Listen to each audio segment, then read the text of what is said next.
which we're going to go more in detail on in the rollover. Okay, so after the week, we're going to go down to our critical 7. Okay, so every day you have to do all that you can do each day.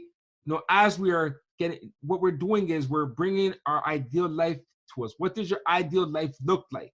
So we have the big picture, and we've been breaking it down right now to the year, focus 11 for the month, your week, and now we're here in the present today. All right, now we're here. We see where we're going, and we're here today, and we're going to do our critical 7. All right, I want to ask you a question. Do you ever have days where it feels like the day has gone by and you haven't gotten anything done? I used to have those days all the time. And the end of the day is coming, I'm like, yo, what did I do today? Like, I feel like I didn't do anything today, right? I'm sure you've had those moments where you felt that way, right? And I've come to understand that in a day, on average, we can comfortably complete 7 things. Being aware of these 7 things at the beginning of the day makes you operate with a clear mind. The critical 7 will ensure you know exactly what is important for you to get done for the day. And after completing them, you can have that relaxed feeling and even reward yourself if you may. Every day, something unexpected can pop up. Therefore, your critical 7 is not expected to all be related to your focus 11. So the process of writing in your critical 7 is as follows. First, each day, write in the number day on the top right. Only write in the number in order of when you last written in your map book, okay? From when you started. When the book is complete, there should be 365 days or less completed. This will be measured at the end of the year to see how frequently you use your map book. So you only write in the day if you actually are using your map book. If you didn't use your map book for the day, you don't write in a number and leave it blank. Only when you use the map book, you write the day number. And then the next time you use it, you write, that's day 2. The next time you use your map book and you're writing in your critical 7, okay? Second, write in your 7 tasks to complete for the day. To start, look at your week goals as an initial reference. See if you're able to break down any of those goals or even complete them in entirety for the day. If so, write them in. Next, look at your previous day goals. If there's anything you are unable to complete, use the rollover technique and insert them in for today, which I'll go over again, the rollover. But right now it's day 1, right? So look at your week. How can you break it down? Remember, we broke down the other goals. So say, for example, in the week, I said, call mayor's appointment schedule, call mayor's office schedule appointment. So that could be my task for today. And I'll put that in. So I'll get the check mark today and I'll get it for the week, right? Or I have go to the gym 2+ times this week, right? So I could go 1 today and then maybe tomorrow or the next day I could go to the gym. But I could put 1 in, go to the gym today, right? So I got 1 of those 2 from the week. So go to your week and start there first. See if you could break them down, right? And then insert them into your critical 7. All right, next, what you want to do is there also may be something that has suddenly come up that you have to complete today.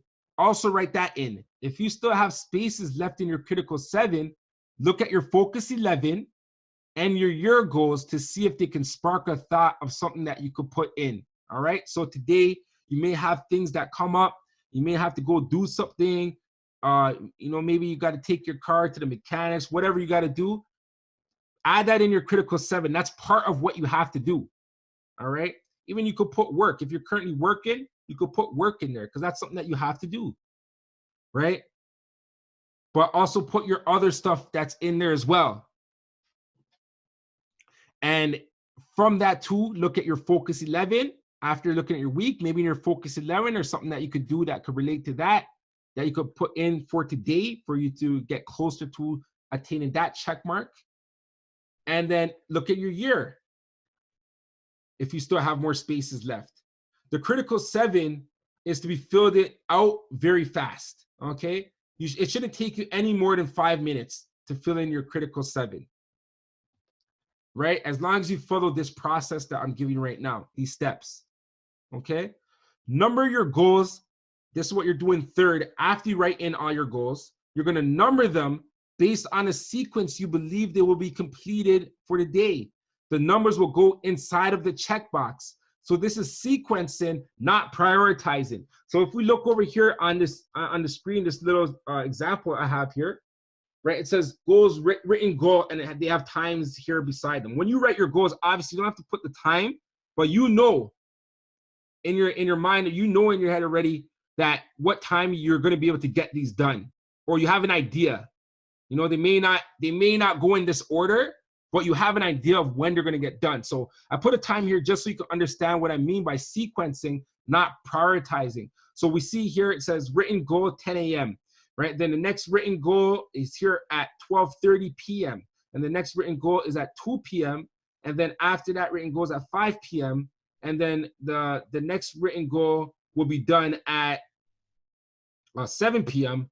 And then whatever I wrote next will be done at 8:30 p.m. And then the final thing that I'm going to get done today in my critical 7, I'll get around to it around 11 p.m. All right. So based on how my day is going and how I think my day is going to go, I'm going to write in these numbers. Right after I write the goal, and that's you too, right after you write in your goals, first you're going to write your goals because they're fresh in your mind. You're going to write them. Remember, that's supposed to go quick. 3 to 5 minutes, you should have these goals written in. And then from there, you're going to number them based on how they're going to get done through the day. So the first thing that you're going to do, 1. And then second thing you're going to do today, 2. Third thing, right in the box, 3. Fourth thing, 4. Fifth, in the box, write it. 6th, 7th. Okay, boom, critical 7 written in, right?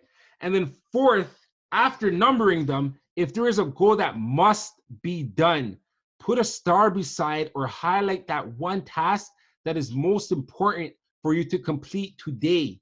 So even if you get 1 out of 7 check mark, it should be that one that is starred or highlighted, okay? But of course, you're pushing to pass every day, right? And the fifth thing to do is throughout the day, this page should be open in front of you to review and check mark as the tasks are completed, right? So I'm going to go over how to read the map book, and the whole next module is on how to read the map book. But after you read the map book, the thing that you're going to be having every day most often is your critical 7 is going to be open. For the current day, you're going to have your critical 7 open. And then as you go through your day and your first thing is done, you check that off, and then you go look at number 2. Okay, what else I got to get? Obviously, you're going to look at all of them, but you look in the order first because that's how you thought your day was going to go, right? But maybe you may not be able to get to number 2, and you got to do number 3 right now, right? Then you go get that done, check it off. And your critical 7's in front of you. That way you're always on track. You're always getting your stuff done, right? You're in alignment with your inner being. You're in alignment with what you need to, with who you are. So as a visual, this is what you're doing when you're breaking down your critical 7. So we see in the month, the focus 11, we had those there, wrote them in, took some time. They were fit in each aspect. You know, the goals that we wrote in, they were measurable. They followed that SMART format, right? And then we broke down from the focus 11 to the week, all right? And in our week, we see as we broke it down, you know, they're smaller goals, but they are related to the larger goals. And then on the day, as we see, we're going to look back at the bigger picture, and then we're going to insert them into our critical 7 for today. All right. So for the week, we're going to look at the week, break that down. How can we break that down? Can we get any of those things done today? And then we're going to look at the month and then the year, and then we'll have our critical 7 completed. Okay. Rewards and duties in the weekly and the critical 7 section of your map book are not required for you to do, although feel free to use any day you would like to challenge yourself. Okay. So for the year, you must write in your reward and your duty. For your focus 11 each month, you must write in your reward and your duty. For your week, it's optional. And for your day, it's optional, okay? You want to put yourself out, give yourself a challenge, right? Then you could write something in, right? To push you to get a passing mark, okay? So as a recap, each day, write in the number day it is from when you started using the map book. When the book is complete, there should be 365 days or less completed based on how often you use your map book. Then write in your 7 tasks to complete for the day, number them based on the sequence you believe they will be completed today. The numbers will go inside the checkbox. After numbering them, put a star beside or highlight the one task that is most important for you to complete today. Throughout the day, this page should be open in front of you to review and check mark as tasks are completed.